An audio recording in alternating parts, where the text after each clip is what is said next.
ఆయన జర పేరు పెట్టుకున్నందుకైనా జర మంచిగా పనిచేసి ఉండాల్సి ఉండే కదా, జర తక్కువ సంపాదించి ఉండాల్సింది కదా అట్లీస్ట్. సరే తీసుకుంటేవేమో కానీ ఏదో ఉన్న దాంట్లో ఏదో చేసుకోవాల్సి ఉండే కదా. నీ కుటుంబం గడవడానికో నీ అవసరాలు తీర్చడం వరకైనా నువ్వు తీసుకున్నావంటే ఒక అర్థం ఉన్నది కదా. పోనీ ఈ అమ్మ ఏడలేదు అవినీతి అని అనుకుందాం.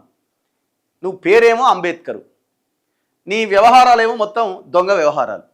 పేరును అవమానించినావు కదా, ఆ పేరున్న మార్చుకో ఇమీడియట్గా. చూడండి, ఒక దక్షిణ డిస్కమ్ టిఎస్ ఎస్పీడిసిఎల్ ఆ విద్యుత్ అధికారి ఇంట్లో, వాళ్ళ బినామీల ఇంట్లో మొత్తం 100 కోట్ల రూపాయల ఆస్తులు బయటపడ్డాయి. ఒకడు దొరికిండు దొంగ. ఇప్పుడు నేను అంటున్నా ఏంటంటే, దొరికినోడు దొంగ, దొరకనోడు చెప్పండి ఒక్కసారి. ఇప్పుడు ఏసీబీ ఈయన మీద పడ్డది బాగానే ఉన్నది. ఇప్పుడు నవీన్ మిట్టలు, ఒక అమయ్ కుమారు, ఒక సోమేష్ కుమారు, ఒక రజత్ కుమారు, ఒక అరవింద్ కుమారు, ఒక సుల్తానియా, ఇట్లాంటి వాళ్ళ సంపాదన వాళ్ళది ఏమున్నదన్నది కూడా ఒక రకంగా వాళ్ళ మీద కూడా రైట్ జరగాల.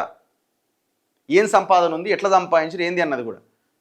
దొరికినోడు దొంగ, దొరకనోడు పరిస్థితి ఏంది? దర్జాగా పదవుల్లో ఎంజాయ్ చేస్తున్నారు.